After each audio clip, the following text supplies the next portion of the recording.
Whip out your blindfolds and bust out your golden goblets. Love is Blind is back for season 4, and after meeting all of our contestants, watching their love stories unfold, and then seeing them on their honeymoons, I gotta say, I am very angry right now. Because with one or two exceptions, the couples for season 4 are absolutely infuriating. But before we get to that honeymoon phase, of course we have to meet our new pod racers, where this time, this fresh set of singles hailing from rainy Seattle will get the chance to fall in love, sight unseen, with special people like this guy. I like wearing leopard print. You like wearing what? Leopard print.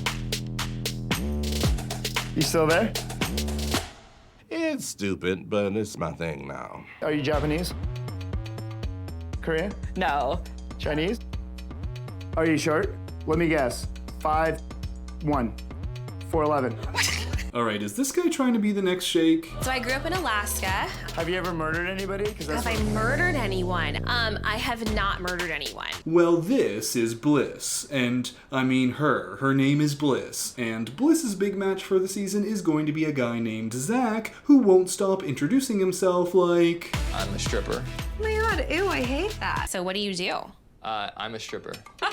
Oh, stop it.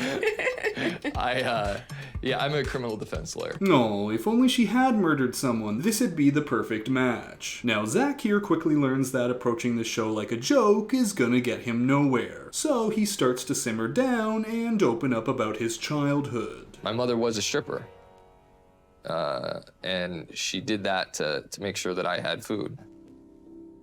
She was an amazing woman. Now this is Irina, and hoo boy do I have a lot to say about her. So Irina here ends up being BFFs with someone named Micah, and hold on, cause we're about to go through a whirlwind of love triangles. Cause Micah is into a guy named Kwame, but is also into a guy named Paul, and Paul is into Amber, but also Irina is into Paul, but she's more with Zach, who finds out the song his mom sang to him all the time is a song that Bliss's mom sang to her. I actually memorized it. I can sing it from memory. I can sing it too.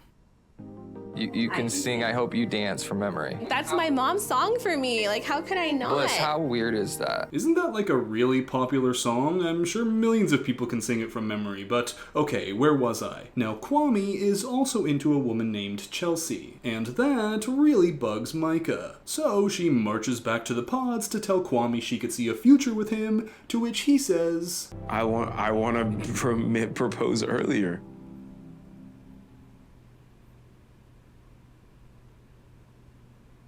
Are you okay? Well, Micah then says, hold up there, buckaroo, I really only am saying this to you cause I'm jealous of Chelsea, and then she tells him, like, I want this to stay between us, but, Yeah. like, I really am, like, falling for you. which is basically code word for I want you to be an option for me, but don't tell Paul that I said this to you because he's my first choice. Now, unfortunately for Micah, while she was away, Paul was seeing Amber and gifting her flowers and beads. Oh my god, these are so cute and bright, just like you. Oh, Mardi Gras was what I picked for his date, and... Wait, that's so you? That's all. Cute. Mardi Gras? Loser.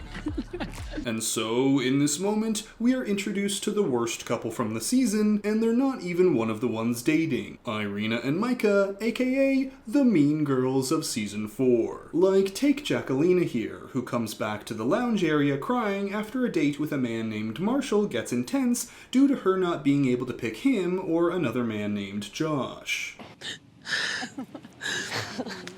I just feel so bad that I hurt him. It's crazy. The worst! She is the worst person in the world. But heading back to Regina George here, upon seeing Amber's beads and flowers, she decides that she must be crushed and goes to tell Paul. I mean, it's really clear to me. Really? Yeah. That person that I would say yes to is you. Mind you, this is right after telling Kwame she was falling in love with him and not to pick anyone else. So you better not go falling for anyone else. I'll beat your ass. What color is your reveal dress? Now this throws off everything, as Kwame gets dumped and now has to scramble to prove to Chelsea that she wasn't his second choice, even though she kinda was, and Paul breaks up with Amber as he makes the bold choice of proposing to Micah and the even bolder choice of wearing a shirt that looks like it hasn't been ironed since Love is Blind Season 1. But hey, I guess she can't see him. Which now leaves Micah's little sidekick and her only remaining guy, Zach. And Zach has to choose between the woman who shares a love of his favorite song and who actually remembers his birthday by baking him cupcakes, or Irina, who had no idea it was his birthday and in order to make up for it, tries to steal one of Bliss's birthday candles. Can I have one of your candles? What? I'm not gonna bake anything, but can I have one of your candles? Did you think of something yesterday? Well, then, like, I don't really, you know, I feel like that's just, like, icky. The impudence! The audacity! The unmitigated gall! So, what decision do we think Zach is going to make? The one that seems right, or the one that, in typical Love is Blind fashion, will make us slam our open palms into our foreheads? I think that we would live a very happy life together. And I mean, I'll be honest, I love you. Everything, like, about you, like... Oh, thank goodness. False alarm, everybody. Hold your palms. I think we're safe. Bliss, you are so amazing. Oh my God. Are you breaking up with me? No! God, please, no! No! No! No! Well, my month is ruined. How wonderful! We now get to enjoy a full season of these two giggling off to the side about everyone else. Even though Zach can't stop saying, I really do love you. You keep using the word. I don't think it means what you think it means. So Zach proposes to Irina and decides to sing to her a song that he wrote, quite possibly one of the most beautiful songs I've ever heard in my life. You found me all alone. I found myself a Blarney Stone. Irina, you take my blues away. Kwame eventually gets through to Chelsea and proposes to her, and Jackie decides on Marshall, leaving one more couple, the least problematic of the bunch, Brett and Tiffany, who right from the start seem pretty set on just each other, even enjoying this beautiful moment where Brett opens up about the passing of his brother. I truly feel like we're like the perfect match. Are you there?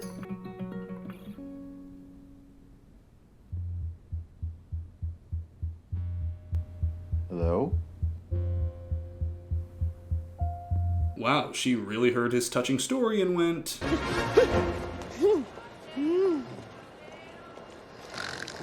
Luckily, though, these two are able to work through it, and Brett does propose. So, will you marry me?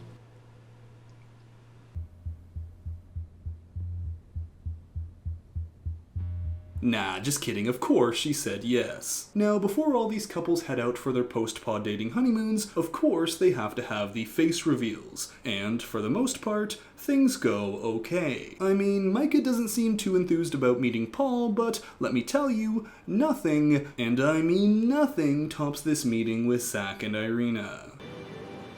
You have like the blankest stare in your eyes. You're like this. I don't know why you look like a fictional character. You look like something out of like a cartoon. I know. You have to blink. I am blinking. You don't blink. You literally look like this. Ooh, okay, this is too much for me. I'm cringing too hard. But at least it can't get worse, right? This is so beautiful. Just a hug for now. Okay, it got worse. I had no idea what Zach looked like. I thought you'd feel a little more normal. Wow, this is also coming from the woman who said this like a bunch of times in the pods. Like, I literally, the guy that I connected with, I'm like, I don't give a f how you look like. I don't care how you look like, Zach. Well, it turns out she really does, as we'll see now that we're heading into the honeymoon phase of the experiment. So the first day in paradise for most couples goes pretty smoothly, and with the exception of Zach and Irina, once things hit the morning of day 2, I was sitting here like, enough chit chat, which one of y'all did it? What just happened, babe? Nothing. Okay, so marking Chelsea and Kwame down as an enthusiastic yes. Wanted to have sex, but I'm kind of glad that we didn't. I've definitely gone for the more granola type girl. I don't want to say like witchy, but like, you know, the girls that are like always like brewing like potions. Wow, my man's out here dating Elphaba or something. Okay though, what about Zach? Any changes there? He work his magic with Irina and pull off a miracle? You don't snore, right? We'll find out. I don't think God, I'm scared. Oh, God. Okay, safe to say that's gonna be a no. And I mean, I'm not one to defend Irina, but this man really needs to stop doing this. Good things take time.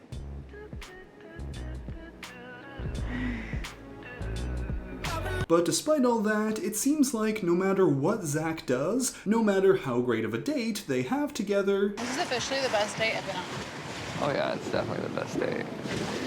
No, I'm not into that. Okay, literally anytime this guy goes in for a hug or a kiss, Irina's like, "Stop right there, criminal scum!" Now as for Marshall and Jackie, while she says of course she wants to be intimate with him, they hold things off. Although it probably didn't help that Jackie had an emotional breakdown about leaving this and heading back to the real world and their families. You're a very strong woman, you know that? I tried to be. You carry a lot. I won't ever have one of those moments again. And if you do, it's okay. That was not okay. We're human. Okay, now that's an emotionally supportive and mature man right there. As for Brett and Tiffany, well, they get close but refrain, and we can now move into the next major part of the honeymoon phase, the reveal party, where all the couples come together and get to see what everyone they dated looks like. Which is especially interesting for Kwame and Micah, as Micah's no longer feeling Paul, and Kwame, well, in the pods, he did want to propose to Micah first. Seeing Kwame, I think he's super handsome, and like I think he's just as wonderful as I imagined. She's really beautiful, you know? I'm attracted to her. I'm sorry. But hold up, cause it's not just these two who have wandering eyes. As Paul sees Irina and tries to keep his eyes to the sky. In regards to Irina's outfit, I'm just trying to like keep her eyes at like a horizon level sort of viewpoint. Dude, you do realize this is gonna air on TV, right? And Irina expresses that her relationship with Zach gives her the ick, but Paul, well, Paul's something else. I've noticed though, like every time he does like touch me, I get like a major ick. I feel like Paul is so attractive. I'm just sensing like, oh, like there is that type I have. What, you mean tall, skinny, nerdy white dudes with dark, messy hair? So this is a match made in heaven, and by that I mean the return of Irina and Micah, who both seem to have the same interest at heart. Rag on Chelsea, cause maybe then Kwame and Micah can get together so Paul will be left for Irina. I remember that moment when Chelsea was like trying to talk about Kwame, and you were like, wait, what? You mean the guy that was gonna propose to Micah last night? And look at this. When Chelsea asks her man for some chips and guac, well, these two then pipe up like, Kwame! Kwame, me and Micah would love to keep you the chunks of salt. Would you grab us? Oh, would you? That's great. You should get off of the floaty and get it yourself. Or worse yet, Micah gets them shots and gives a special toast to A shot for a failed proposal. Failed proposal? Whoa.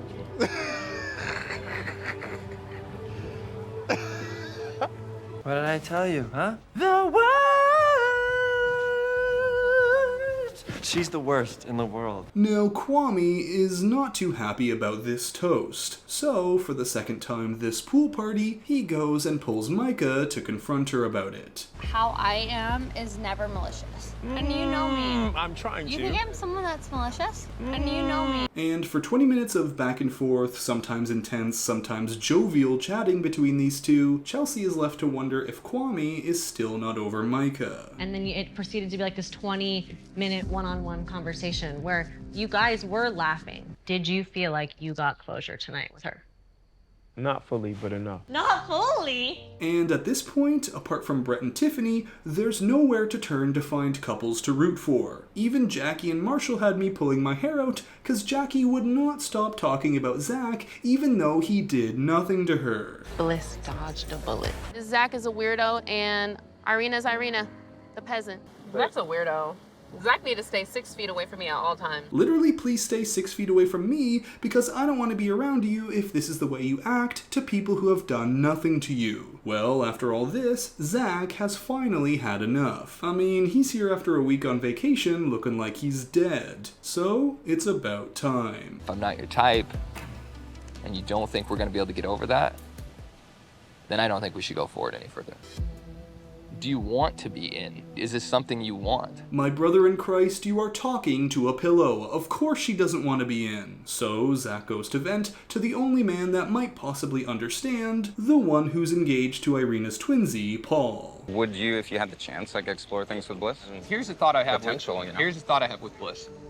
She deserves someone who chooses her. Okay, y'all, this man might be really awkward, but he's trying his best. He seems genuine, he seems like he's really looking for love, he had a tough childhood, and now he's having to dodge name-calling from pretty much everyone. Even Chelsea chimes in behind his back. Irina and Zach could be doing the best in the world. And we don't know. And we wouldn't know. I know. You think they are, though? No. I can't stand that dude. Hey, I like him. And now, Paul is even starting to feel like mistakes were made here. I cannot help but continue to look back and question me too. My choice with Amber. You are a big representation of the company you keep. Right. She hangs out with Irina, and that's where I f***ed up. Wow, they must have played back some of the footage to these guys, cause they're finally out here going, Just telling me what I wanted to hear because now I feel like a f***ing idiot because I believed you. When's it gonna be my turn? I know. How many times do you see her have to be broken? Oh my God. I get it. So, that night, Zach and Irina finally free us and themselves from all of our misery and decide to break things off. I think we should call it. I don't think it's gonna work out. I'm so glad that we did try and Yeah, I don't know how hard you tried, but... Of course, they then still have to brush their teeth and spend an awkward night together. Do you I don't know, what do you feel about Bliss? Honestly, I was thinking about her the whole time we were together. Okay, I'm being well, real. you know what? I thought about someone else too. I'm sure. He's with your best friend. But is this the end of Zach's journey? As before episode 5 closes out, we cut to Zach in a restaurant in Seattle, waiting for a second chance at Bliss. Well,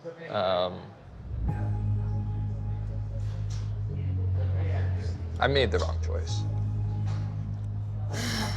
So that's it for this recap of Love is Blind Season 4, Episodes 1 through 5. Thanks for watching, and if you enjoyed the video, make sure to give it a like, let me know your thoughts on the episodes down below, and be sure to subscribe for more, as there's a lot more seasons still ahead of us. And, until next time, Bachelor Fan Take, out. Even though honestly she is the worst. She is the worst person in the world.